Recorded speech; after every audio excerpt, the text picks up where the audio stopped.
नमस्कार। श्री गणेशाय नमः। गणेश भगवान निर्विघ्न हमारी यह यात्रा शुरू करें।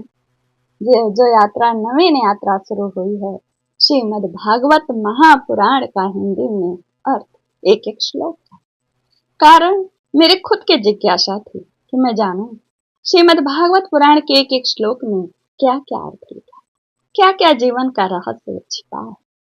प्रथम तो मैं श्रीमद् भागवत महात्म्य का हिंदी में अर्थ सुनाऊंगी, जिसे भगवान स्वयं अपने मुख से ब्रह्मा जी के लिए कहते हैं। स्वयं की प्रति क्या कहते हैं, एक बार तो भगवान का नाम स्मरण कर रहे हैं, जिनकी गाथा गाने जा रहे हैं।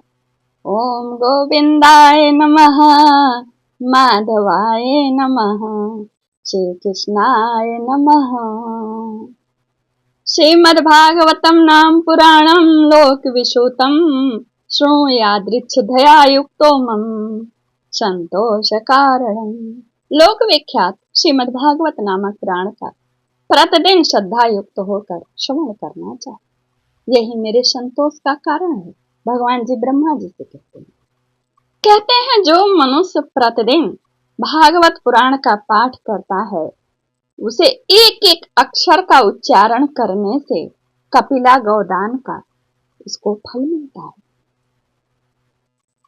कहते हैं भगवान जी, श्लोकार्धम श्लोक पादम वा नित्यम भगवतोद्भवम पठते शृणुयादे अस्तु गो सहस्त्र फलम लभेत। जो प्रतिदिन भागवत के आधे श्लोक या चौथाई श्लोक का पाठ अथवा श्रवण करता है, उसे 1000 गोदान का फल मिलता है। यह पठेत प्रियतो नित्यम श्लोकम भागवतम सूत अष्टादश पुराणानाम फलमापनोति मानवः।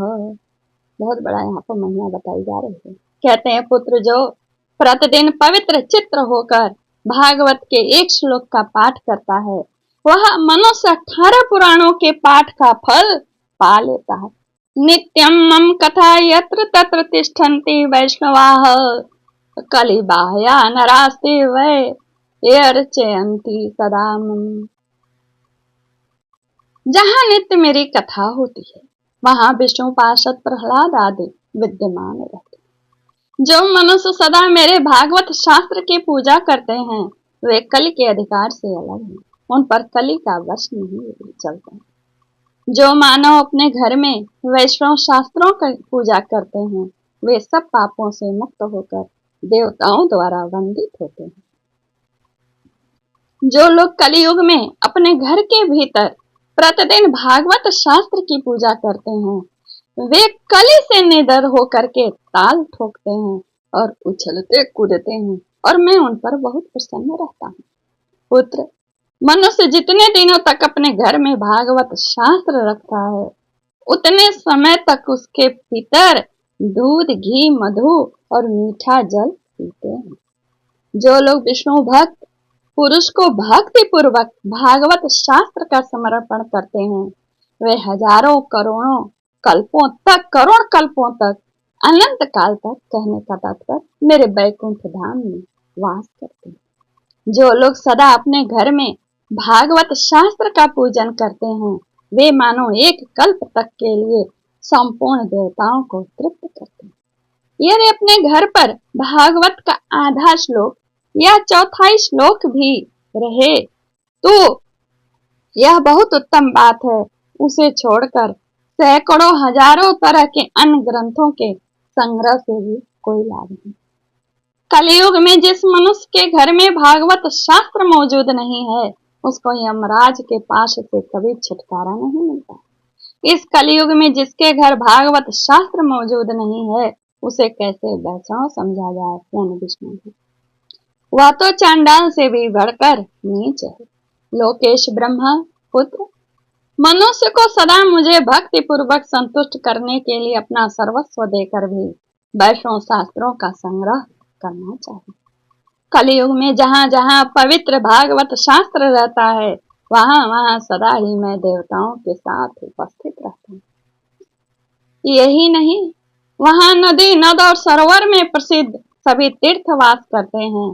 संपूर्ण यज्ञ, 7 पुरियां और सभी पावन पर्वत वहाँ नित्य निवास करते हैं। लोकेश, यश, धर्म और विजय के लिए तथा पाप क्षय एवं मोक्ष की प्राप्ति के लिए धर्मात्मा मनुष्य को सदा ही मेरे भागवत शास्त्र का श्रवण करना चाहिए। भगवान जी कहते हैं कि यह पावन पुराण श्रीमद् भागवत आयु, आरोग्य और पुष्टि को देने वाला है।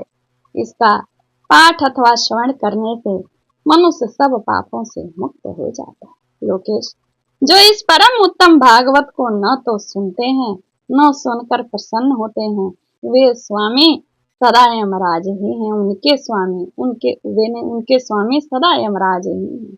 वे सदा यमराज के ही वश में रहते हैं, यह मैं सत्य कहता हूँ।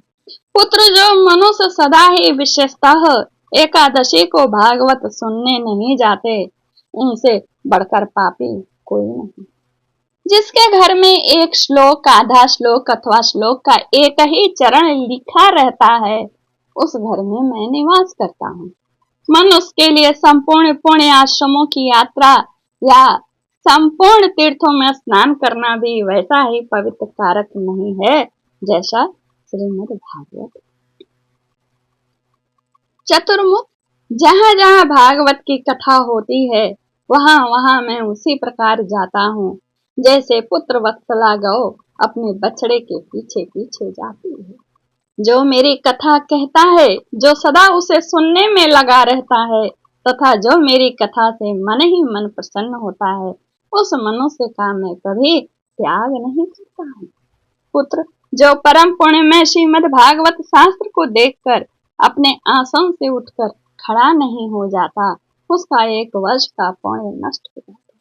श्रीमद् भागवत पुराण को देखकर खड़ा होने और प्रणाम करने आदि के द्वारा उसका सम्मान करता है, उस मनुष्य को देखकर मैं अनुपम आनंद मिलता है मुझे।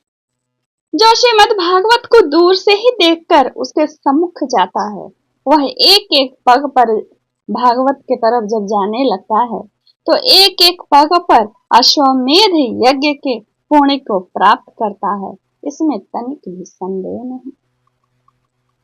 जो मानव खड़ा होकर श्रीमद् भागवत को प्रणाम करता है, उसे मैं धन, स्त्री, पुत्र और अपनी भक्ति प्रदान करता हूँ। हे पुत्र, जो लोग महाराजोचित सामग्रियों से युक्त होकर भक्ति पूर्वक श्रीमद् भागवत कथा सुनते हैं, मैं उनके वशीभूत हो जाता हूँ।